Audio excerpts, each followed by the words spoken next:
സ്നേഹം നിറഞ്ഞ ആത്തപ്പള്ളിയച്ച, പ്രിയപ്പെട്ട ജോണച്ച, എത്രയും സ്നേഹം നിറഞ്ഞ മാതാപിതാക്കളെ, കഴിഞ്ഞ വർഷവും ഇതേ ദിവസവും ഇതേ കുർബാനയ്ക്ക് എന്നോട് വചന സന്ദേശം പറയണമെന്ന് ആത്തപ്പള്ളി അച്ഛൻ തന്നെ പറഞ്ഞതാണ്. അത് ഞാൻ പറഞ്ഞതുമാണ്.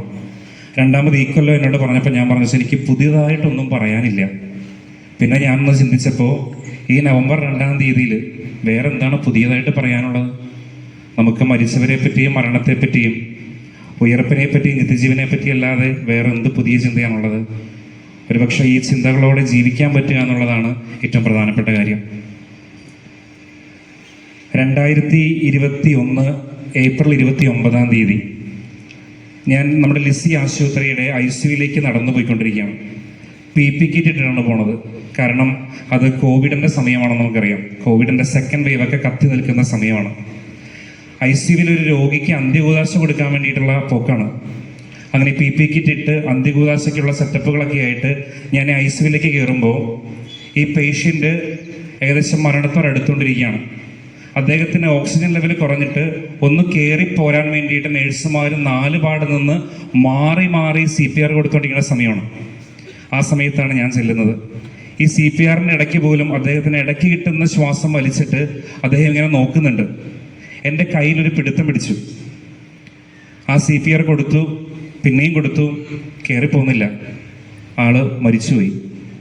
പക്ഷെ മരിക്കുമ്പോഴും ഞാൻ നോക്കുമ്പോൾ എൻ്റെ കയ്യിൽ ഒരു മുറുക്കെ പിടുത്തമുണ്ട്. അത് അയാളെ വിട്ടിട്ടില്ല. ഒരു യുദ്ധഭൂമി കഴിഞ്ഞ പോലെയാണ് ആശുപത്രി കിടക്കുക. CPR എല്ലാം കഴിഞ്ഞ് നഴ്സുമാരാകെ തളർന്നു നിൽക്കുന്ന അവസ്ഥയാണ്. ഇതൊരു 1-ാമത്തെ രംഗമാണ്. 2-ാമത്തെ രംഗം അതിനേക്കാൾ വേദനാജനകമാണ്. ഇദ്ദേഹത്തിൻ്റെ ഭാര്യ ഈ ICUവിൻ്റെ 2 മുറി അപ്പുറത്ത് അവിടെയുണ്ട്. കോവിഡ് പേഷ്യൻ്റ് തന്നെയാണ്. 2 പേരും കോവിഡ് പേഷ്യൻ്റായിട്ട് ആശുപത്രിയിലേക്ക് വന്നതാണ്. അപ്പുറം ഇപ്പുറയുള്ള 2 കട്ടിലിലും 2-3 ദിവസം കിടന്നതാണ്. പക്ഷെ ഇന്നിപ്പോൾ ഇപ്പുറത്തെ ICUവിൽ തൻ്റെ ഭർത്താവ് മരിച്ചു എന്ന് ആ ഭാര്യയോട് പറയാനുള്ള ഉത്തരവാദിത്വം എനിക്കാണ്. ഞാനത് എങ്ങനെ അവതരിപ്പിക്കും? തൊട്ടപ്പുറത്തെ മുറിയിൽ ഭർത്താവ് മരിച്ചു കഴിഞ്ഞു. ഇനി നിങ്ങളുടെ ഈ കിടക്കക്കരിയിലേക്ക് അയാളെ ജീവനോടെ വരില്ല എന്ന് ആ അമ്മയോട് നമ്മളത് എങ്ങനെ അവതരിപ്പിക്കും? നമുക്ക് മനക്കരുത്ത് ചോർന്നു പോകുന്നൊരു രംഗമാണ്. അതിനും വേദനാജനകമാണ് 3-ാമത്തെ രംഗം. മരിച്ചു കഴിഞ്ഞുവെന്നറിഞ്ഞ ഈ അമ്മ ICUവിൻ്റെ വരാന്തയിൽ തളർന്ന് കരഞ്ഞു കിടക്കാണ്. അമ്മയും കോവിഡ് പേഷ്യൻ്റാണ്. ഈ ഹസ്ബൻഡിനെ അടക്കാനുള്ള കാര്യങ്ങൾക്ക് വേണ്ടി ഇനി ബോഡി കൊണ്ടുപോകണം. എനിക്ക് മരണം ഇദ്ദേഹത്തെ കണ്ടിട്ടല്ലാതെ എനിക്ക് പോരാൻ പറ്റത്തില്ല, മരിച്ചടക്കുന്നത് വരെ എനിക്കത് കാണണമെന്ന് കരയുന്നൊരമ്മയാണ്. ഒരു കോവിഡ് കാലത്ത് നമ്മൾ എങ്ങനെ കൊണ്ടുപോകാനാണ്? സ്നേഹം നിറഞ്ഞവരെ, വേദന നിർഭരമായ നമുക്ക് നിർവചിക്കാൻ പറ്റാത്തൊരു രംഗമാണ്. ഞാൻ ഈ പറഞ്ഞതിൽ ആദ്യം അന്ത്യകുദാശ കൊടുക്കാൻ പോയത്, ആ മരിച്ചത് എൻ്റെ അപ്പച്ചനാണ്. തൊട്ടപ്പുറത്തെ മുറിയിലേക്ക് മരണവാർത്ത പറയാൻ വേണ്ടി പോകുന്നത് ഞാൻ എൻ്റെ അമ്മയോടാണ്. അപ്പനെ കണ്ടിട്ടല്ലാതെ ഞാൻ പോരില്ല എന്ന് പറഞ്ഞ് തളർന്ന് ICUവിൻ്റെ വരാന്തയിൽ കിടക്കുന്നത് എൻ്റെ സ്വന്തം അമ്മയാണ്. ഒരുപക്ഷെ ഞാൻ എത്രയോ കാലങ്ങളിൽ മരിച്ചടക്കം നടത്തി, എത്രയോ ചരമപ്രസംഗം നടത്തി, എത്രയോ ഒപ്പീസ് ചൊല്ലി, എത്രയോ മരിച്ച ആളുകളെ ആശ്വസിപ്പിച്ചവരുടെ വീടുകളിൽ പോയി. പക്ഷെ അപ്പോഴൊന്നും പതറിപ്പോകാത്ത ഞാൻ അന്ന് ആകെ തളർന്നു പോവാണ്. തീർന്നില്ല. ഇത് കഴിഞ്ഞിട്ട് ഒരു രാത്രിയാണ് നമുക്കുള്ളത്. കോവിഡ് കാലമാണ്. എല്ലാവരും ഉണ്ട്, പക്ഷെ കൂടെ ആരുമില്ല. ഒറ്റയ്ക്കായി പോകുന്ന അവസ്ഥയാണ്. നമുക്ക് പിടിച്ചു നിൽക്കാൻ പറ്റാണ്ട് ലിസി ആശുപത്രിയുടെ അപ്പുറത്തുള്ള റെയിൽവേ ട്രാക്കിൻ്റെ സൈഡിൽ പോയിരുന്ന് വെളുക്കോളിരുന്ന കരയാണ്. കരഞ്ഞിട്ട് കാര്യമുണ്ടോ? ബാക്കി കാര്യങ്ങൾ ചെയ്യണ്ടേ? ആരുമില്ലല്ലോ. വീണ്ടും തിരിച്ചു വന്നിട്ട് ഒറ്റയ്ക്ക് പോയിട്ട് ശവപ്പെട്ടി മേടിച്ചുകൊണ്ട് വരാണ്. ഒറ്റയ്ക്ക് പോയിട്ട് ശവപ്പെട്ടിയിൽ വയ്ക്കാനുള്ള ബൊക്കെ മേടിച്ചുകൊണ്ട് വരാണ്. തീർന്നില്ല. ഇനി ഈ മൃതദേഹം കല്ലറയിൽ അടക്കണം. നാട്ടിൽ ആളുകൾ പാനിക്കായിട്ട് നിൽക്കുകയാണ്. മൃതദേഹം അടക്കാൻ പോലും നാട്ടുകാർ സമ്മതിക്കുമോ എന്നറിയാൻ പാടില്ലാത്ത അവസ്ഥയാണ്. ഒരുപക്ഷെ ഒരു മരണത്തിൻ്റെ നമ്മൾ ഇതുവരെ കാണാത്തൊരു മുഖമൊക്കെ നമുക്ക് കാണിച്ചു തന്ന ഒരു കോവിഡ് കാലത്തെ പറ്റിയാണ് ഞാൻ പറയുന്നത്. ഞാൻ എൻ്റെ സ്വന്തം അനുഭവത്തെ പറ്റിയാണ് പറയുന്നത്. ഞാനിത് പറയുമ്പോൾ ഇപ്പുറത്ത് വേറെ അച്ഛനിരിപ്പുണ്ട്, ജോൺ തൈപ്പറമ്പിൽ. സമാനമായ അനുഭവത്തിലൂടെ ഒരുപക്ഷെ ഇതിനേക്കാൾ വേദനാജനകമായ അവസ്ഥയിലൂടെ കടന്നുപോയ അച്ഛനാണ്. ഞങ്ങൾ 2 പേരുടെ അപ്പന്മാർ മരിക്കുന്നത് ഒരു കോവിഡ് കാലത്താണ്. സ്നേഹമുള്ളവർ, നമ്മൾ പറയുന്നത്, നമ്മൾ അതുവരെ പറഞ്ഞ ചരമപ്രസംഗങ്ങളും നമ്മൾ അതുവരെ പറഞ്ഞ ആശയങ്ങളൊക്കെ ഒന്നുമല്ലാതായി പോകുന്നത് എപ്പോഴാണ്? അത് നമ്മുടെ പ്രിയപ്പെട്ടവർ മരിക്കുമ്പോഴാണ്. അതുവരെയൊന്നും മരണം നമ്മളെ ബാധിക്കില്ല. നമ്മുടെ പ്രിയപ്പെട്ടവർ നമ്മളെ വിട്ട് പോകുമ്പോൾ പിന്നെ നമുക്ക് ആ സമയത്തൊന്നും പറയാൻ പറ്റില്ല. എന്ത് പറഞ്ഞ് ആശ്വസിപ്പിക്കണമെന്നറിയില്ല, എങ്ങനെ പിടിച്ചു നിൽക്കണമെന്ന് അറിയാൻ പാടില്ല. എൻ്റെ സ്നേഹിതരെ, ഇത്തരം അവസ്ഥകൾ നിങ്ങളുടെ ഓരോരുത്തരുടെയും ജീവിതത്തിലുണ്ട്. നിങ്ങളിപ്പോൾ ഇരിക്കുന്നതും കാല് ചവിട്ട് നിൽക്കുന്നതും ഒക്കെ ഇതുപോലെ നിങ്ങളുടെ ആരുടെയോ പ്രിയപ്പെട്ട മനുഷ്യരുടെ കല്ലറയിലാണ്. ഒരുപക്ഷെ അവിടെ കൊണ്ട് ജീവിതം നിലച്ചു പോയ മനുഷ്യരായിരിക്കാം. അവിടെ കൊണ്ട് നിങ്ങളുടെ സ്വപ്നങ്ങൾ പൊലിഞ്ഞു പോയിട്ടുണ്ടാവാം. ഇനി മുന്നോട്ട് എങ്ങനെ പോകണമെന്ന് പോലും നിങ്ങൾക്ക് അറിയാൻ പാടില്ലാത്തൊരവസ്ഥയിലൂടെ നിങ്ങൾ കടന്നു പോയിട്ടുണ്ടാവാം. ഇനി അവരില്ല, ഇനി അവർ മടങ്ങി വരില്ല. ഇനി നമ്മുടെ കൂടെ അത്താഴം കഴിക്കാനോ നമ്മുടെ കട്ടിലിൽ കിടന്നുറങ്ങാനോ നമ്മളോട് പോട്ട മോനെ അല്ലെങ്കിൽ സുഖമാണോടോ എന്നൊക്കെ ചോദിക്കാൻ ഇനി അവരില്ല എന്നതൊരു പൊള്ളിക്കുന്ന യാഥാർത്ഥ്യമാണ് നമ്മുടെ എല്ലാവരുടെയും മുമ്പിലുള്ളത്. ആ യാഥാർത്ഥ്യത്തിൻ്റെ മുകളിൽ കാല് ചവിട്ടി നിന്നിട്ടാണ് എൻ്റെ പ്രിയപ്പെട്ടവരെ നമ്മൾ ഇന്ന് ഈ സെമിത്തേരിയിലായിരിക്കുക. ഒരുപക്ഷെ ഈ കഴിഞ്ഞ കാലങ്ങളിൽ ADM ആയിരുന്ന നവീൻ ബാബുവിൻ്റെ മരണമായിരിക്കാം കേരളം ഏറ്റവും കൂടുതൽ ചർച്ച ചെയ്തത്. ഒരുപക്ഷെ ആ ഒരൊറ്റ മരണം കൊണ്ട് ഒരു കുടുംബം ഉലഞ്ഞു പോവാണ്. 2 പെൺമക്കൾ അനാഥരായി പോവാണ്. കേരളം മുഴുവൻ ഏറ്റെടുത്തൊരു വേദനയാണ്. മരണം എന്തുവാകട്ടെ, അത് ആത്മഹത്യയാവട്ടെ, കൊലപാതകമാകട്ടെ, അപകട മരണമാകട്ടെ, എല്ലാ കുർബാനയും ഒരുക്കവും സ്വീകരിച്ചുള്ള മരണമാകട്ടെ, ഏത് മരണമാണെങ്കിലും ചേർന്ന് നിൽക്കുന്ന പ്രിയപ്പെട്ടവരുടെ ജീവിതങ്ങൾക്ക് അത് വലിയൊരു പൊള്ളലാണ്, വലിയൊരു ഞെട്ടലാണ്, ഒരിക്കലും മാറാത്തൊരു വേദനയാണ്. ഇതെല്ലാം അറിയുന്നവരാണ് നമ്മൾ ഈ സെമിത്തേരിയിൽ നിൽക്കുന്നത്. സ്നേഹം നിറഞ്ഞവരെ, പെട്ടെന്ന് ഓർമ്മിക്കുന്ന ഈ സമയത്ത് പറയാൻ പറ്റുന്ന, നമ്മളൊക്കെ കേട്ട് പരിചയിച്ചിട്ടുള്ള ഒരു കഥ എന്ന് പറയുന്നത് ലിയോ ടോൾസ്റ്റോയുടെ കഥയാണ്. How much land does a man require എന്നതാണ് കഥയുടെ പേര്. പരിചിതമായ കഥയാണ്. പ്രഭാതത്തിലെ ദൈവം പ്രത്യക്ഷപ്പെട്ടിട്ട് അവനോട് പറയുന്നു, നീ രാവിലെ തൊട്ട് നടന്നോളുക, നീ എത്ര ദൂരം നടക്കുന്നോ അത്രയും ദൂരം വൈകുന്നേരത്തിനുള്ളിൽ തിരിച്ചു വരിക, ആ ലാൻഡ് നിനക്കുള്ളതാണ്. അവന് ഭയങ്കര സന്തോഷമായി. കാരണം ആധാരം എഴുതാതെ പൈസ കൊടുക്കാതെ ലാൻഡ് കിട്ടാൻ പോവാണ്. രാവിലെ എണീറ്റവൻ നടക്കാൻ തുടങ്ങി. എത്രത്തോളം ദൂരം നടക്കാൻ പറ്റുമോ അത്രത്തോളം ദൂരം തിരിച്ചെത്തിക്കഴിഞ്ഞാൽ ആ ലാൻഡ് എൻ്റെ സ്വന്തമാണ്. അവൻ നടക്കാൻ തുടങ്ങി. ഏകദേശം ഉച്ചയോടെ പോയി മനസ്സിലായി നടന്നിട്ട് കാര്യമില്ല, കുറച്ചും കൂടി കൂടുതൽ ലാൻഡ് വേണം, ഓടണം. വെറുതെ ഓടിയ പോരാ, പരക്കം പാഞ്ഞ് ഓടണം. അങ്ങനെ അവൻ മാക്സിമം വേഗത്തിൽ ഓടിക്കൊണ്ടിരിക്കുകയാണ്. അവൻ ഓടി ഓടി ഓടി വൈകുന്നേരത്തിനൊക്കെ എത്താറായപ്പോൾ കുറേയേറെ ദൂരമായി. അപ്പോഴാണ് ഒരു കാര്യം ഓർക്കുന്നത്, സൂര്യാസ്തമയത്തിന് മുമ്പ് ഓട്ടം ആരംഭിച്ചെടുത്ത് മടങ്ങിയെത്തണം, എങ്കിലാണ് ഈ ലാൻഡ് കിട്ടുള്ളൂ. ദൈവമേ, സമയം ഇത്രയായി, ദൂരം ഒത്തിരിയാണ്. പിന്നെ തിരിച്ചോട്ടമാണ്. തിരിച്ചോടി ഓടി വന്നപ്പോൾ ഈ ഊർജവും ഈ ആരോഗ്യവും ഇത്രമാത്രം വേഗത്തിലും ഓടിയതുകൊണ്ട് എത്താൻ പറ്റണില്ല. ആരംഭിച്ചിടത്തേക്ക് അണയാൻ പറ്റുന്നില്ല. ഓടി ഓടി ഓടി വഴിയിലെവിടെയോ, പാതി വഴിയിലെവിടെയോ അവൻ തീർന്നു പോവുകയാണ്. എന്നിട്ട് കഥ അവസാനിക്കുമ്പോൾ ചോദിക്കുന്ന ചോദ്യം ഇതാണ്, എത്ര മണ്ണാണ് ഒരു മനുഷ്യന് വേണ്ടത്? ഉത്തരം ഇതാണ്, 6 അടി മണ്ണ്. എത്രത്തോളം ദൂരം ഓടി, എത്രത്തോളം നെട്ടോട്ടം ഓടി, ഇതൊന്നുമല്ല. ആത്യന്തികമായിട്ട് വേണ്ടത് ഇത്ര ഭൂമിയാണ്. 6 അടി മണ്ണിന്റെ ഭൂമി മാത്രമാണ് അവകാശമായിട്ട് നമുക്ക് വേണ്ടത്. ഇനി ഈ കഥയിലെ ഈ ഓട്ടം എന്ന് പറയുന്നത് നമ്മുടെ ജീവിതത്തിന്റെ നെട്ടോട്ടമായിട്ട് ചിന്തിച്ചാൽ മതി. ഇയാൾ ഓടുന്ന മണിക്കൂറുകൾ നമ്മുടെ ജീവിച്ചു തീർക്കുന്ന ഓരോ വർഷങ്ങളായിട്ട് കണ്ടാൽ മതി. എന്തിനാണ് ഈ ഓട്ടം? എവിടെ വരെയാണ് ഈ ഓട്ടം? എന്തോരമാണ് ഈ ഓട്ടം? ഓടിയിട്ട് എന്താണ് നേടുന്നത്? അവസാനം നേടാനുള്ളത് 6 അടി മണ്ണ് മാത്രമാണെന്ന ഈ ടോൾസ്റ്റോയുടെ ഒരു കൊച്ചു കഥയുണ്ട്. ഒരുപക്ഷെ സെമിത്തേരിയിൽ ഇരുന്ന് ധ്യാനിക്കാൻ പറ്റുന്ന നല്ലൊരു കഥയാണ്. ഒരു വർഷത്തിലെ 12 മാസത്തില് 11 മാസവും നിങ്ങൾ ഓടുക. ഈ നവംബർ മാസം എത്തുമ്പോൾ നിങ്ങളോട് പറയുന്നത്, പ്ലീസ് സ്ലോ ഡൗൺ. എവിടെ പോകണ്ടാവേ? ഇതെങ്ങോട്ടായി പോക്ക്? ചേട്ടാ, ഒന്ന് പതുക്കെ ഓട്, എന്നിട്ടൊന്ന് നിൽക്ക്, എന്നിട്ടൊന്ന് നോക്ക്. ഈ ഓട്ടം മുഴുവൻ എങ്ങോട്ടാണ്? ഓടിയെത്തുന്നത് ഈ സെമിത്തേരിയിലേക്കാണ്. അതുകൊണ്ട് ഈ ഒരു മാസം നമ്മൾ പറയുന്നത്, നിങ്ങളുടെ ഓട്ടം ഒന്ന് അവസാനിപ്പിച്ചിട്ട് വരേണ്ട ഈ ഇടത്തെ പറ്റി ഒന്ന് ചിന്തിക്കാം, വരേണ്ട ഈ സ്ഥലത്തെ പറ്റി ഒന്ന് ചിന്തിക്കാം. നിന്റെ തന്നെ മരണത്തെപ്പറ്റി ഒന്ന് ധ്യാനിക്കാനായിട്ട് ദൈവം തരുന്ന ഒരു സമയമാണ്. അതുകൊണ്ട് സ്നേഹം നിറഞ്ഞവരെ, ഈ നവംബർ മാസം ഒന്ന് സ്ലോ ഡൗൺ ചെയ്യാനും, ഒന്ന് സ്റ്റോപ്പ് ചെയ്യാനും, ഒന്ന് തിരിഞ്ഞു നോക്കാനും, സ്വന്തം മരണത്തെ തന്നെ ഒന്ന് ധ്യാനിക്കാനുമുള്ള ഒരു സമയമായിട്ട് നമുക്ക് കണക്കാക്കാം. ഒരുപക്ഷെ സാഞ്ചപുരത്ത് 15 മരണങ്ങളാണ്. എനിക്കോണം ഞാറയ്ക്കൽ 30ആണ്. മരണനിരക്കൊക്കെ ഭയങ്കര കൂടുതലാണ്. ഈ മരണങ്ങൾ നോക്കുമ്പോൾ അതിൽ ചെറുപ്രായത്തിൽ ബൈക്ക് ഓടിച്ച് പോയിട്ട് മരിച്ചവരുണ്ട്. ഒട്ടും പ്രതീക്ഷിക്കാത്ത ആക്സിഡന്റിൽ പെട്ടവരുണ്ട്. ഒരേ വർഷം തന്നെ അപ്പനും അമ്മയും നഷ്ടപ്പെട്ടവരുണ്ട്. കുദാശ കൊടുത്തുകൊണ്ടിരിക്കാതെ മരിച്ചുപോയവരുണ്ട്. എത്ര മരണങ്ങളാണ്. തൊട്ടപ്പുറത്തിൽ ആറ്റിൻപള്ളിയിലേക്ക് പോയി കഴിഞ്ഞാലോ അവിടെ ഈ വർഷത്തെ അതിനേക്കാളും വെറൈറ്റിയാണ്. കൊലപാതകങ്ങളുണ്ട്, ആത്മഹത്യകളുണ്ട്, അപകടങ്ങളുണ്ട്. എല്ലാത്തരം വെറൈറ്റി നമുക്ക് കാണാൻ പറ്റുന്നുള്ളതാണ്. സ്നേഹം നിറഞ്ഞവരെ, പ്രായഭേദമില്ല, സമയമില്ല. എപ്പോ ആര് പോകും, അത് കുഞ്ഞോ തള്ളയോ അപ്പൂപ്പനോ അമ്മൂമ്മയോ ഒരു പിടുത്തവും ഇല്ല. ഒരു കാര്യം മാത്രം മനുഷ്യന് ഉറപ്പോടെ പറയാൻ പറ്റും ജീവിതത്തിൽ: ജനിച്ചിട്ടുണ്ടോ, മരിക്കും. വേറെ ഒന്നിനെ പറ്റിയും, നാളെ ഇടാൻ പോകുന്ന ഡ്രസ്സിനെ പറ്റിയോ ഇന്ന് ഉച്ചയ്ക്ക് കഴിക്കാൻ പോകുന്ന കറിയെ പറ്റിയോ പോലും നിങ്ങൾക്ക് അറിയാൻ പാടില്ലെങ്കിലും നിങ്ങൾക്ക് ഉറപ്പോടെ പറയാൻ പറ്റുന്ന ഒരു ഒറ്റ കാര്യം: മരിക്കും. എന്നാണെന്ന് മാത്രം അറിയാൻ പാടില്ല, എങ്ങനെയാണെന്ന് മാത്രം അറിയാൻ പാടില്ല. സ്നേഹം നിറഞ്ഞവരെ, മരണത്തെ പേടിക്കാൻ വേണ്ടിയിട്ടല്ല ഞാൻ പറഞ്ഞത്. മരണത്തെ സ്നേഹിക്കാൻ പഠിപ്പിച്ചൊരു മതമാണ് ക്രിസ്തു മതം. മരണത്തെ കുറച്ചും കൂടി ധ്യാനാത്മകമായിട്ട്, കുറച്ചും കൂടി പോസിറ്റീവായിട്ട്, ഭാവാത്മകമായി നോക്കിക്കാണണമെന്ന് പഠിപ്പിച്ചൊരു മതമാണ്. അതുകൊണ്ട് മരണത്തെ നിങ്ങൾ പേടിക്കാനല്ല, മരണത്തെ പതിയെ പതിയെ സ്നേഹിക്കാൻ പറ്റുക എന്നുള്ളതാണ്. പോർച്ചുഗലില് എവോറ എന്ന് പറയുന്ന സ്ഥലത്ത് ഒരു കപ്പേളയുണ്ട്. അത് 16-ാം നൂറ്റാണ്ടിലെ ഫ്രാൻസിസ്കൻ സന്യാസിമാര് പണിത ഒരു കപ്പേളയാണ്.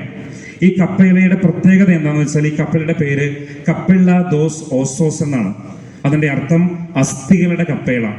എന്താണ് ഇതിന്റെ പ്രത്യേകത എന്ന് വെച്ച് കഴിഞ്ഞാൽ, 43 സിമിത്തേരികളിൽ നിന്നായി 5000-ഓളം പേരുടെ അസ്ഥികളും തലയോട്ടികളും കൊണ്ടാണ് ഈ ചാപ്പൽ ഉണ്ടാക്കിയിരിക്കുന്നത്. എന്തിനാണ് ഈ 5000-ഓളം പേരുടെ തലയോട്ടികളും അസ്ഥികളും കൊണ്ടൊരു ചാപ്പൽ ഉണ്ടാക്കിയത്? ഒരുപക്ഷെ ഫ്രാൻസിസ്കൻസിന്റെ ഒരു വ്യത്യസ്തമായ ഒരു ചിന്തയായിരിക്കാം അതിന്റെ പിന്നില്. എന്നിട്ട് നമ്മൾ ആ ചാപ്പലിലേക്ക് കയറുമ്പോൾ അതിന്റെ വാതിൽപ്പടിയിൽ ഇങ്ങനെ എഴുതി വെച്ചിരിക്കുന്നത്: നോസ് ഓസോസ് ക്വേ അക്വി എസ്താമോസ് പെലോസ് വോസോസ് എസ്പെരാമോസ്. അതിന്റെ അർത്ഥം ഇത്രയേ ഉള്ളൂ: അസ്ഥികളായി മാറിയ ഞങ്ങൾ അസ്ഥികളായി മാറേണ്ട നിങ്ങളെ കാത്തിരിക്കുന്നു. എന്ത് സുന്ദരമായ വാചകങ്ങളാണ്! അസ്ഥികളായി മാറിയ ഞങ്ങൾ അസ്ഥികളായി മാറേണ്ട നിങ്ങളെ കാത്തിരിക്കുന്നു. പെരുമായനച്ഛൻ പറഞ്ഞൊരു കഥയുണ്ട്, അത് സത്യമാണെന്ന് എനിക്കറിയാൻ പാടില്ല. 86-ൽ സാഞ്ചപുരം പള്ളി പണിയാൻ നേരത്ത് അതിന്റെ അടിത്തറയിൽ മണ്ണിടാൻ വേണ്ടിയിട്ട് മണ്ണ് എടുത്തുകൊണ്ട് പോയത് ഈ ഞാറക്കലത്തെ സിമിത്തിരിയിലെ മണ്ണാണെന്നാണ്. അത് എന്തായാലും നല്ലതായെന്ന് എനിക്ക് തോന്നുന്നത്. കാരണം ഏറ്റവും മീനിങ് ഫുൾ ആയിട്ടുള്ളൊരു കാര്യമാണ്. പള്ളി നിൽക്കുമ്പോൾ ഓർമ്മിക്കണം: അസ്ഥികളായ ഞങ്ങൾ നാളെ അസ്ഥികളാകേണ്ട നിങ്ങളെ കാത്തിരിക്കുന്നു. സ്നേഹം നിറഞ്ഞവരെ, ഇന്ന് സിമിത്തേരിയിൽ നിൽക്കുമ്പോൾ നമ്മുടെ മുമ്പിൽ കിടക്കുന്ന, നമ്മുടെ മുമ്പിൽ ഗ്രാനൈറ്റായിട്ടും ചിത്രമായിട്ടും മാറിയിരിക്കുന്ന ഈ മനുഷ്യരെ നമ്മളോട് പറയുന്നത്: അസ്ഥികളായി മാറിയ ഞാൻ കുഞ്ഞെ, നാളെ അസ്ഥിയായി മാറേണ്ട നിന്നെ കാത്തിരിക്കുന്നു. ആ ദേവാലയത്തിനുള്ളിൽ തന്നെ അന്തോണിയോ ദെ അസൻചേവോ എന്ന് പറയുന്ന ഒരു വൈദികൻ എഴുതിയ കവിത ആ പള്ളിയുടെ തൂണുകളിൽ ആലേഖനം ചെയ്തിട്ടുണ്ട്. ആ കവിത ഇങ്ങനെയാണ്: ഇത്ര വേഗം എങ്ങോട്ട് ഓടുകയാണ് യാത്രക്കാരാ, നിന്റെ ജീവിതത്തെക്കുറിച്ച് ചിന്തിക്കുക, എന്നതിൽ കവിഞ്ഞൊന്നും നിന്റെ ജീവിതത്തിൽ ഇല്ലെന്നോർക്കുക. നിന്റെ ജീവിതത്തെക്കുറിച്ച് ചിന്തിക്കുക, എന്നതിൽ കവിഞ്ഞൊന്നും നിന്റെ ജീവിതത്തിൽ ഇല്ലെന്നോർക്കുക. ആ കവിതയുടെ അവസാനത്തെ വരികൾ എങ്ങനെയാണ്: ഇപ്പോൾ തൊട്ടു മുന്നിൽ കാണുന്ന വസ്തുക്കളെ ദൃഷ്ടി ഉറപ്പിക്കുക, അതല്ലാതെ മറ്റൊന്നിലുമല്ല. ഇപ്പോൾ തൊട്ടു മുന്നിൽ കാണുന്ന ഈ വസ്തുക്കളിൽ ദൃഷ്ടി ഉറപ്പിക്കുക, അതിലല്ലാതെ മറ്റൊന്നിലുമല്ല. ഞാൻ ചോദിച്ചോട്ടെ, ഇപ്പൊ നിങ്ങളുടെ തൊട്ടു മുന്നിൽ കാണുന്ന വസ്തു എന്താണ്? കല്ലറയാണ്. ആ കല്ലറയിലേക്ക്, ആ കുഴിമാടത്തിലേക്ക് നിങ്ങൾ ദൃഷ്ടി ഉറപ്പിക്കുക എന്നാണ് ഇന്നത്തെ സുവിശേഷം നമ്മളോട് പറയുന്നത്. എന്നിട്ട് പറയുന്നുണ്ട്: slow down, just stop and meditate. സ്നേഹം നിറഞ്ഞവരെ, മരണത്തെ ധ്യാനിക്കാൻ പറ്റുക എന്നുള്ളത് ഏറ്റവും സുന്ദരമായ കാര്യമാണ്. സഭാപ്രസംഗകന്റെ പുസ്തകത്തിലെ 7-ാം അധ്യായം 1-ാമത്തെ വാക്യം ഇങ്ങനെയാണ്: ഞാൻ മരിക്കുന്ന ദിവസം ഞാൻ ജനിച്ച ദിവസത്തേക്കാൾ ഉത്തമമാണ്.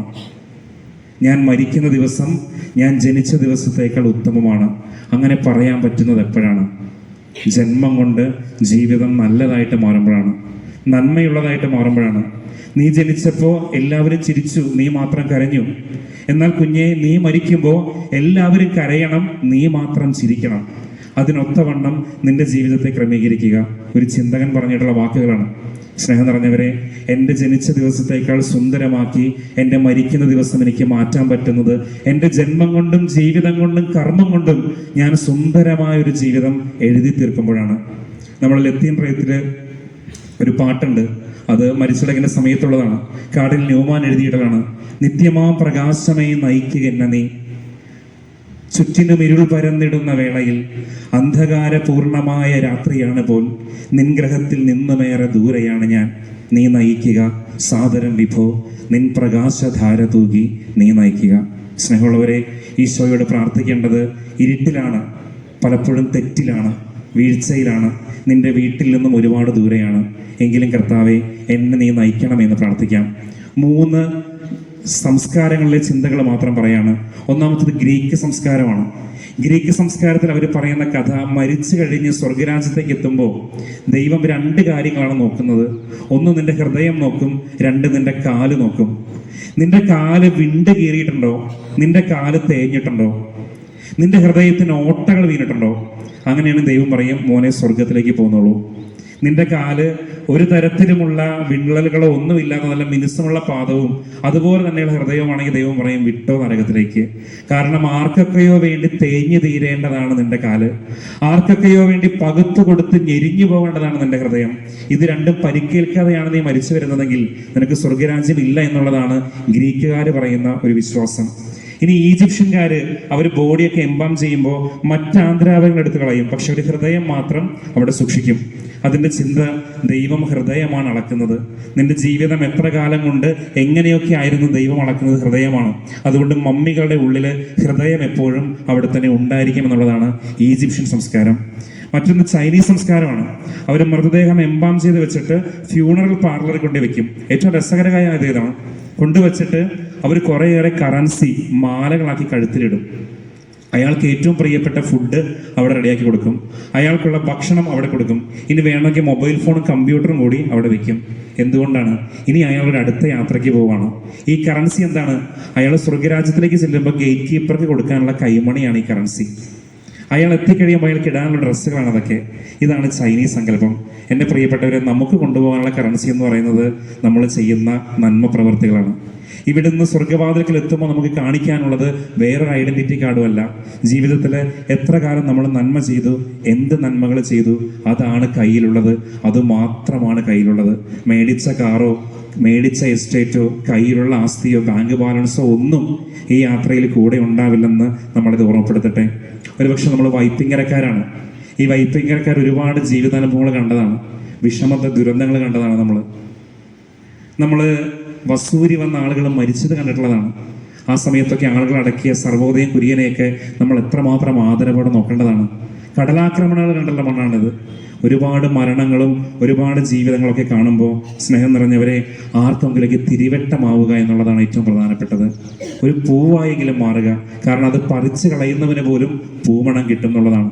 റാണി മരീസിന്റെ ജീവിതം അങ്ങനെയല്ലേ? സമ്മന്ദർ സിംഗ് കൊന്നവനാണ്, പക്ഷെ കൊന്നപ്പോൾ പോലും ആ ജീവിതത്തിന്റെ സൗന്ദര്യം കിട്ടിയത് കൊണ്ടാണ് അയാളുടെ ജീവിതങ്ങൾക്ക് മാനസാന്തരമുള്ളത്. സ്നേഹമുള്ളവരെ, എങ്ങനെ ജീവിതം അങ്ങനെ മരണം.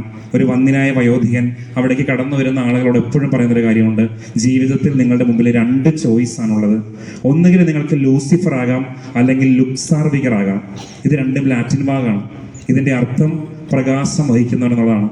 പക്ഷെ ലൂസിഫർ പ്രകാശം വഹിക്കുന്നതിന് പകരം പ്രകാശം ഇട്ടിട്ട് അതിനെതിരെ തിരിഞ്ഞോടിയാണ്. ലുക്സാർവികർ എന്ന് പറയുന്നത് തൻ്റെ പ്രകാശം അടുത്ത തലമുറയ്ക്ക് പകർന്നു കൊടുക്കുന്ന ആളാണ്. പ്രിയപ്പെട്ടവരെ, നമ്മുടെ മുമ്പിൽ രണ്ട് ചോയ്സാണ്. പ്രകാശത്തിന് നേരെ പുറംതിരിഞ്ഞു നിൽക്കണോ, അതോ എൻ്റെ കയ്യിലുള്ള പ്രകാശം മറ്റുള്ളവർക്ക് പകർന്നു കൊടുക്കണമോ എന്ന് ചിന്തിക്കാനെങ്കിലും ഈ ദിവസം നമുക്ക് സാധിക്കട്ടെ.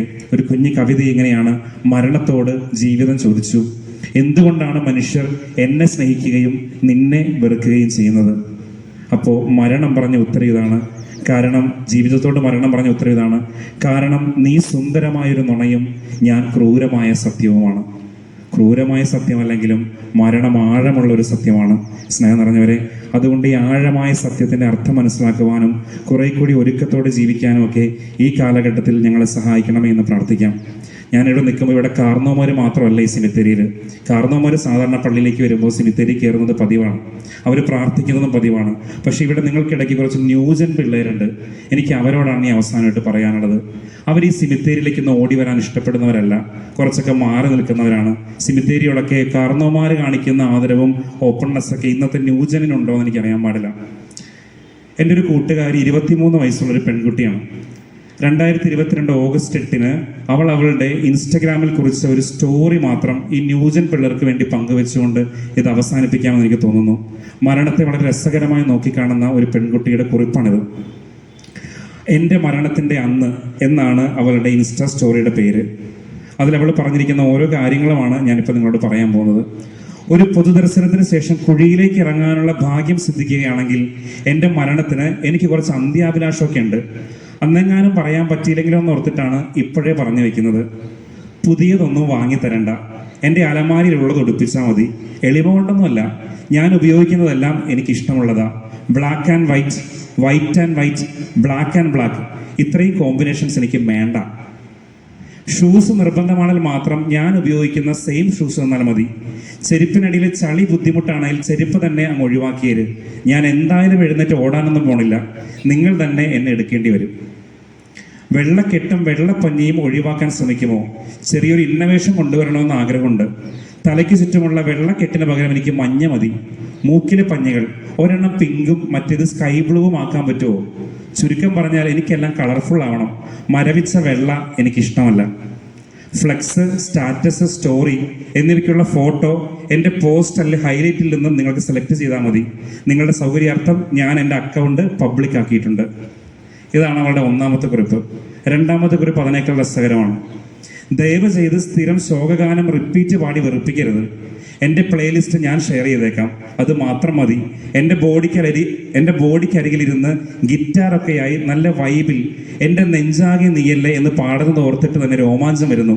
കൺമണി, അൻപോട് കാതലൻ, തനിയെ മിഴികൾ, നെഞ്ചകമേ, ഇതൊക്കെയാണ് എൻ്റെ ഫേവറേറ്റ് പ്ലേലിസ്റ്റ്. വളർന്നു വരുന്ന യുവഗായകർക്ക് മുൻഗണന. അമ്മച്ചിമാർക്ക് ഇതൊന്നും ഇഷ്ടപ്പെടണമെന്നില്ല. ഏതെങ്കിലും പ്രായമായവർ വന്നിട്ട് കർത്താവെ ആഴത്തിൽ, വരുവിൻ ധന്യവിശുദ്ധന്മാരെ തുടങ്ങി ഏതെങ്കിലും പാട്ട് പാടി തുടങ്ങിയാൽ സ്പോട്ടിൽ സ്റ്റോപ്പ് ചെയ്യിപ്പിച്ചോണം. മരണപ്പാട്ടുകൾ എൻ്റെ മനസ്സിന് മടുപ്പാണ്. രാത്രി ഒരു കാരണവശാലും ബോഡി വീട്ടിൽ കൊണ്ടുവന്ന് വയ്ക്കരുത്. വെറുതെ മനുഷ്യനെ മെനക്കെടുത്തുന്ന പരിപാടിയാണത്. എന്തിനാ വെറുതെ എല്ലാവരും കൂടി എൻ്റെ അരികത്തിരുന്ന് ഉറക്കം തൂങ്ങുന്നേ? വല്ല സ്കോപ്പുണ്ടേ വൈകിട്ടാക്കിയാൽ മതി, ഒരു 5:30 മുന്നേ ആയിട്ട്. അതിൽ പ്രത്യേകിച്ച് ഒരു അഭിപ്രായമൊന്നും എനിക്കില്ല. കുർബാന നടത്തുന്നതിനോട് എനിക്ക് വിരോധമില്ല, പക്ഷെ മരിച്ചവരുടെ പാട്ട് കുർബാന വേണ്ട പ്ലീസ്. പള്ളിപ്പെരുന്നാളിന് പാടുന്ന ജനറലുള്ള പാട്ടുകൾ മതി. അച്ഛന് വയറ്റുഴുപ്പിടണ്ട, ഗോൾഡൻ അല്ലെങ്കിൽ വൈറ്റ് മതി. പറ്റുമെങ്കിൽ അടക്കം സെമിത്തേരിയിൽ കഴിഞ്ഞിട്ട് കുർബാന ഇടവകപ്പള്ളിയിൽ മതി. ആദരവും അഞ്ജലിയൊന്നും എനിക്ക് വേണ്ട, വിത്ത് ലവ് മതി. ഈ റീത്തിന് കാണാൻ എന്ത് ഭംഗിയാണ് ഉള്ളതെന്ന് എനിക്ക് ഇതുവരെ മനസ്സിലായിട്ടില്ല. എനിക്കിത് വേണ്ട. വെറുതെ കുറച്ച് പൂക്കൾ മതി. നിങ്ങളുടെ പേരും വീടും എല്ലാം എഴുതണമെന്ന് അത്ര നിർബന്ധമാണെങ്കിൽ എഴുതിയിട്ട് പെട്ടിയിൽ ഒട്ടിച്ചാൽ മതി, പക്ഷെ വിത്ത് ലവ് എന്നായിരിക്കണം. അങ്ങനെയെങ്കിലും കുഴിയിലേക്ക് ഇറങ്ങും മുമ്പേ ഒരു ലവ് ലെറ്റർ. പിന്നെ എന്തൊക്കെ സംഭവിച്ചാലും പെട്ടി മൂടും മുന്നേ എൻ്റെ ഫോൺ സ്വിച്ച് ഓഫ് ചെയ്തിട്ട് എന്നെ നെഞ്ചത്ത് വെച്ച് തരണം. ജോർജ് കുട്ടി പറയും പോലെ എന്നോട് കൂടെ അങ്ങ് അസ്തമിച്ചു വയ്ക്കോട്ടെ. സ്വിച്ച് ഓഫ് ചെയ്യും മുന്നേ അലാം വല്ലതും ഓണാണോ എന്ന് നോക്കണം. വെളുപ്പിന് സിമിത്തേരി തുറക്കാൻ വരുന്ന കപ്പ്യാരേട്ടനോ അല്ലെങ്കിൽ കുർബാനയ്ക്ക് മുന്നേ മരിച്ചവരെ ദർശിക്കാൻ വരുന്ന അമ്മച്ചിമാർക്കോ കുഴിയിൽ നിന്ന് ഉയരുന്ന അലാറം നാദം കേട്ട് വല്ലതും സംഭവിച്ചു പോയാൽ പിന്നെ ഞാൻ മരിച്ചു കഴിഞ്ഞിട്ട് എനിക്ക് കഴിക്കാൻ പറ്റാത്ത ബിരിയാണി എൻ്റെ 30-നും ആണ്ടിനും ഒന്നും കൊടുക്കല്ലേ. ഞാൻ ചിലപ്പോൾ കുഴിയിൽ നിന്ന് എണീറ്റ് വന്ന് അടിക്കും. നിർബന്ധമാണെങ്കിൽ സാമ്പാറും ചോറും കൊടുത്തോ. ഇത്രയുമാണ് അവൾ എഴുതി വെച്ചേക്കുന്ന ഇൻസ്റ്റാ സ്റ്റോറി.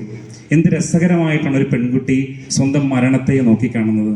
ഇത് കേട്ടപ്പോൾ എനിക്കും വായിക്കാൻ രസം തോന്നി. എൻ്റെ കൂട്ടുകാർക്ക് ഞാൻ ഷെയർ ചെയ്ത് കൊടുത്തു. പക്ഷേ സ്നേഹം നിറഞ്ഞവരെ, കഴിഞ്ഞ ഞായറാഴ്ച രാവിലത്തെ കുർബാന കഴിഞ്ഞ് ഞാൻ കേട്ട വാർത്ത ഈ പെൺകുട്ടി 100ഓളം ഉറക്കഗുളിക എടുത്ത് കഴിച്ചിട്ട് ആത്മഹത്യ ചെയ്യാൻ ശ്രമിച്ചു എന്നാണ്. 10-25 മിസ് കോളാണ് എൻ്റെ ഫോണിലേക്ക് വന്ന് കിടന്നത്. ഞെട്ടിച്ച് കളഞ്ഞു. കാരണം ഇതുപോലെ പോകുമെന്നോ പോകാൻ ശ്രമിക്കുമെന്നോ ഒന്നും നമ്മൾ വിചാരിച്ചില്ല. പക്ഷെ 4 ദിവസം കഴിഞ്ഞ് എന്തൊക്കെ ഭാഗ്യവശാൽ അവൾ തിരിച്ചു വന്നു ജീവിതത്തിലേക്ക്. എന്നിട്ട് ഇന്നലെ വീണ്ടും ഒരു പോസ്റ്റ് ഇട്ടു. അത് കണ്ടപ്പോഴാണ് ഞാനത് നിങ്ങളോട് പറയണമെന്ന് തോന്നിയത്. ന്യൂ ജനറേഷൻ പിള്ളേരാണ്. പക്ഷെ ഇന്നലെ അവൾ പോസ്റ്റ് എഴുതിക്കുന്ന കാര്യം, ജീവിതം തരുന്ന സർപ്രൈസുകൾ വളരെ വലുതാണ്. എന്നിട്ടൊരു കുഞ്ഞി കഥ മാത്രം അവസാനം പറഞ്ഞിട്ടാണ് പോകുന്നത്. അതൊരു സന്യാസിയുടെ കഥയാണ്. ഒരു സന്യാസി, സാധാരണ സന്യാസിമാരെ മരിച്ചു കഴിഞ്ഞാൽ കുഴിച്ചിടാറാണ് പതിവ്. അങ്ങനെയുള്ള ആശ്രമത്തിലെ സന്യാസി ഇങ്ങനെ എഴുതി വെച്ചിട്ടാണ് അദ്ദേഹം മരിച്ചത്: ഞാൻ മരിക്കുമ്പോൾ എൻ്റെ ദേഹത്തുള്ള വസ്ത്രങ്ങൾ ഒന്നുപോലും നിങ്ങൾ അനക്കരുത്. ഞാൻ ഇട്ട വസ്ത്രം എന്താണോ ആ വസ്ത്രത്തോടു കൂടി തന്നെ എന്നെ ദഹിപ്പിക്കണം. നിങ്ങൾ ചിതയിൽ വെച്ച് ദഹിപ്പിക്കണം. എന്നെ കുളിപ്പിക്കാൻ പാടില്ല, എൻ്റെ ഡ്രസ്സ് മാറ്റാൻ പാടില്ല. ഞാൻ എങ്ങനെയാണോ മരിച്ചു കിടക്കുന്നത് ആ വസ്ത്രത്തോടെ കൊണ്ടുപോയി എന്നെ ചിതയിലേക്ക് വെക്കണം. അദ്ദേഹത്തിൻ്റെ അവസാനത്തെ ആഗ്രഹമാണല്ലോ. അങ്ങനെ സന്യാസാശ്രമത്തിൽ എല്ലാവരും കൂടി കൊണ്ടുചെന്ന് അദ്ദേഹത്തിനെ ഭവ്യപൂർവ്വം അടക്കി നേരെ കൊണ്ടുവന്ന് ചിതയുടെ മുകളിൽ വെച്ചു. അങ്ങനെ ചിതയ്ക്ക് തീ കൊളുത്തി കഴിഞ്ഞപ്പോഴാണ് മുട്ടൻ കോമഡി. അതായത് ഈ ചിതയിൽ നിന്നും മത്താപ്പൂ, കമ്പിത്തിരി, മോളിൽ പോയി പൊട്ടുന്ന സാധനം, പടക്കം, ഇതെല്ലാം കൂടി ചറപറ പൊട്ടിക്കൊണ്ടിരിക്കുകയാണ്. മരണം കൊണ്ട് ഒരു മനുഷ്യൻ ചിരിപ്പിക്കുകയാണ്. മരണം പോലും ഒരാൾ സെലിബ്രേറ്റ് ചെയ്യണം. താൻ മരിച്ച് കത്തുമ്പോൾ മോളിൽ പോയി പൊട്ടുന്ന പടക്കങ്ങളും കമ്പിത്തിരിയും മത്താപ്പും എന്തൊരു മരണമാണ്. ചില മനുഷ്യർ മരണം കൊണ്ട് ചിരിപ്പിക്കും. അങ്ങനെ ചിരിപ്പിക്കാൻ പറ്റണമെങ്കിൽ അത്ര ഉറപ്പുള്ള ഒരു ജീവിതം ജീവിക്കാൻ പറ്റണം. സ്നേഹം നിറഞ്ഞവരെ, നമ്മുടെ മരണം മറ്റുള്ളവർക്കും നമുക്കുമൊക്കെ സന്തോഷം തരുന്നതായിരിക്കണം, സംതൃപ്തി തരുന്നതായിരിക്കണം. അങ്ങനെയൊക്കെ ജീവിക്കാൻ പറ്റണമെങ്കിൽ കുറെ കൂടി ഒരുങ്ങണം, കുറെ കൂടി നന്നായിട്ട് ഓടണം. അതിന് നമ്മളെ ഓർമ്മിപ്പിക്കുന്ന ഈ നവംബർ 2 നമുക്ക് സ്തുതി പാടാം. അതോടൊപ്പം തന്നെ നമ്മുടെ മുമ്പിലിരിക്കുന്ന മരിച്ചു കിടക്കുന്ന ഈ പൂർവികരെ ഓർമ്മിക്കാം. അവരെ ഓർത്തുകൊണ്ട് നമ്മുടെ മുന്നോട്ടുള്ള യാത്ര ഇനി എങ്ങനെയെങ്കിലുമൊക്കെ കുറച്ചുകൂടി നന്നാക്കാനായിട്ട് ദൈവമേ ഇടയാക്കണമെന്ന് പ്രാർത്ഥിക്കാം. മരണത്തെ പേടിക്കാനല്ല, മരണത്തെ ധ്യാനിക്കാനും സ്നേഹിക്കാനും കർത്താവെ ഞങ്ങളെ ഒരുക്കണമെന്ന് പ്രാർത്ഥിക്കാം. പിതാവിൻ്റെയും പുത്രൻ്റെയും പരിശുദ്ധാത്മാവിൻ്റെയും നാമത്തിൽ ആമേൻ.